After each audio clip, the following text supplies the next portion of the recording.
This is the Jeep Gladiator Rubicon, and it is the latest arrival on the Drive long-term test fleet. Over the next 12 weeks, we are going to take this car and we're going to put it through its paces. We're going to do a whole lot of different tests to see where its strengths are and where its weaknesses are. But with this long-term test, we're actually doing something different as well. We want to know what you want to know. Ask us anything about the Gladiator Rubicon, and if we can find the answers, we'll let you know. And also, challenge us with anything. If you'd like to see this Gladiator Rubicon doing something, and it's within our power to do it, and within our budget, and legal, then we'll give it a go. Think of it as talkback radio, except video style. We're here to answer your questions and to help you see what the Gladiator Rubicon is capable of. Now, before we get into the detail of this car and why we've chosen it, please do me a favour, like this video and hit subscribe so that when Drive drives new cars, you hear about it first. All right, now let's have a quick rundown of the Gladiator Rubicon in case you're not familiar with this vehicle. Obviously, it's a four-door dual cab ute, four-wheel drive of course. At 5.6 metres long, it is one of the longest new cars on sale in Australia. It's also very rugged. Now, where it's a ute like a Hilux or a Triton, those vehicles are more about work and then play, whereas this is primarily focused at the recreational market. It's about off-roading, it's about going mountain biking, it's about having fun on the weekends. But that's not all we're going to test it against, because who can afford two cars these days? You need one car that can do both the weekday work and the weekend play. So we'll do all of that stuff. Now, the Gladiator Rubicon has a 3.6 litre petrol engine. No turbos, 209 kilowatts, 343 newton meters. Now, that's a bit low on torque compared to some of its turbo petrol and turbo diesel rivals. But over the next 12 weeks, I'm going to find out whether that limited torque actually manifests in any real world way. Apart from that, we've got really rugged off-road suspension, we've got coil sprung live axles front and rear, underbody protection, and check out those big mud terrain BF Goodrich tyres. I will be stunned if I can get this car bogged off-road. Now, the Gladiator Rubicon is not a cheap car. In fact, at $88,000 on road, it's more expensive than the Ranger Raptor and the Nissan Navara Warrior, which are probably its two closest rivals. But it does get a lot of equipment for that money, which is where I segue into the inside so I can get the hell out of this wind and we can have a closer look. In addition to the transfer case and locking differentials, the Gladiator has a front sway bar that can be disconnected to increase wheel articulation, and there are steel panels underneath which absorb any unexpected rocky incursions on the car's delicate underbody. Now, the Rubicon also has a few special equipment packages to make it off-road ready. First up is what Jeep calls the Lifestyle Adventure Group, which brings that roll-up tonneau cover that I'll show you in a sec, and a trail rail system for tying down cargo. It has a spray-in bed liner for durability and a wireless Bluetooth speaker to take your tunes to the campfire. On the inside, the Gladiator gets heated front bucket seats and a heated steering wheel, both of which can start automatically if the temperature is less than 5 degrees when you get in. Lastly, Jeep calls this the Trail Ready package, and it includes steel bumpers and 17-inch machined black alloy wheels. It used to also include an integrated front camera, but Jeep dropped this for the model year 2022. Now, the Jeep's doors are quite narrow, but they're relatively easy to get into, and I got to say this grab handle definitely makes it easier to step up into what is one of the highest cabins on the Australian market. Once you're inside, this is very Jeep. Everything from the oversized buttons and dials to the very sort of chunky layout suggests that this is all about off-roading. Of course, we've got Jeep's Uconnect touchscreen here, which is an 8.4 inch. That integrates my mobile phone. It's got satellite navigation. It also has some off-road pages, which we'll explore at a later date.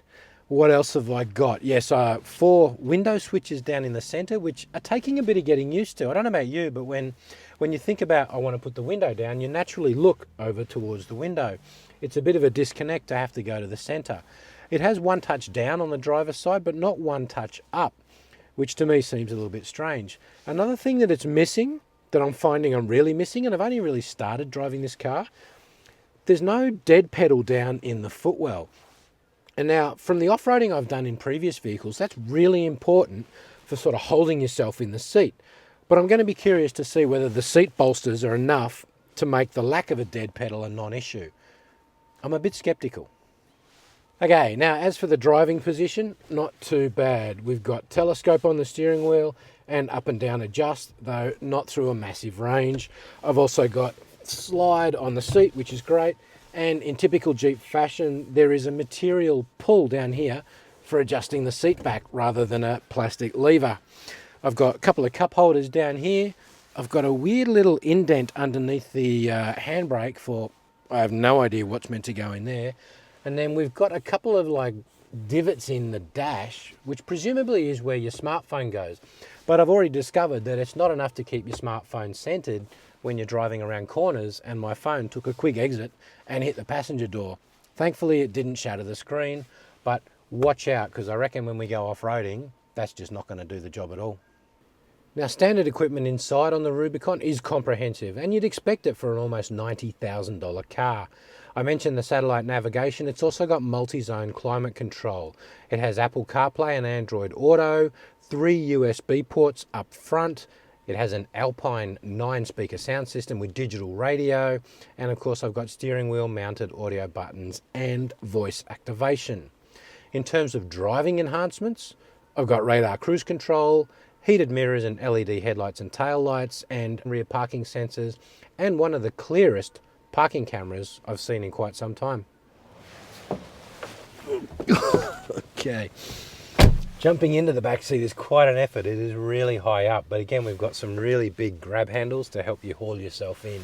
And once in, you can see I've got loads of headroom up above, loads of knee room and leg room in front of me too, and also under seat foot room is really great. The seat itself is quite comfortable and bolstered to hold me against any kind of off-road rocking and rolling. I've got a couple of air vents to keep the airflow back here, centrally mounted window switches again, and a couple of large cup holders down on the central, transmission tunnel. A couple of ISOFIX points back here too, so Junior can enjoy the off-roading. And if you happen to carry a dog and chuck it in the tray, well, Rover can stick his head through and lick whoever's unlucky enough to sit in the back seat. And one last thing, if off-roading with the wind in your hair is your thing, this entire roof comes off. I'm not going to do that today because I haven't read the manual, but we're definitely going to give that a go while we've got this car. I've also been told that the doors come off and the windscreen folds down. Now, I'm not 100% sure that that's legal in Australia to drive a car with no doors, but if it is, we'll give it a go. And now to the tray. Pretty important on a dual cab ute, right? As I said, it's got a spray-in bed liner for durability, and it's got a rather clever tonneau system, which just folds back quite easily. You don't need two people to do it. One person and unlock it, and you can roll it away and then roll it back and do it up. As for payload, this car can carry 693 kilos, which sounds good, right? But remember, that's got to include people in the cabin. And if you've got 5 blokes in there, let's say they weigh 80 kilos each, you're down to only 290 kilos in the tray. So just be aware of that. A lot of vehicles of this kind can do a ton, not this one. All right, let's put this back on. See if it's as easy as it was when they showed me. Pretty good. One clever little trick they showed me when I picked the car up. Imagine you've got a lot of timber in here and it's too long to close the tray, but you don't want to leave it flat because it'll just slide straight back out. If you take this strap and just put it behind this retaining clip here, the tray stays half up. Well, that's pretty clever thinking. Okay, so that was a quick tour of the Jeep Gladiator long-term test car. Now let me tell you about our plan for it for the next 12 weeks. We are going to start by getting naked. And I don't mean Lady Godiva through the streets of Melbourne. I mean we're going to take every panel we can off this car and we're going to drive it around. And then we're going to challenge ourselves to put all those panels back on and not have any nuts or bolts left over. After that, we're going to get dirty. That's right, we're going to take it off-road and find the toughest off-roading I can within a couple of hours of Melbourne. My challenge, get this car bogged. After that, we are going to get busy. That's right, we're going shopping. I mean, where else would you want to drive a 5.6 metre long car with the turning circle of the Queen Mary than in one of Melbourne's busiest shopping centre car parks? And finally, we're going to put it to work. Now, I have a hobby that I like to call making sawdust. I get loads and loads and loads of timber, I put it into my workshop, and I create little cheese boards or chess sets or bedside tables and a lot of sawdust. Now, I built up quite the collection of tools during COVID lockdown, and they all need to go from the old house that I've just sold to the new house that I've just bought. So we're going to load them all up into the tray and we're going to put it to work. Apart from that, well, it's really over to you guys. What else do you want to see the Jeep Rubicon doing? What would you like us to do to this car? Let us know in the comments and we'll do our best to do it. But remember what I said, please keep it legal. And remember, we do have a budget. Our budgets are not infinite as much as we'd like to think so, but let us know and we'll give it a go. Apart from that, we're going to give you every update we can on a weekly basis on our website. We're going to keep a rolling diary of this car. That's where you've seen this video or maybe on YouTube, and that's where you'll be able to get all the content that we create on the Jeep Gladiator Rubicon. That's also where we'll answer your questions. So remember to stay tuned to that, and of course, do us a favor, like this video for me and hit subscribe so that when Drive drives new cars, you guys hear about it first.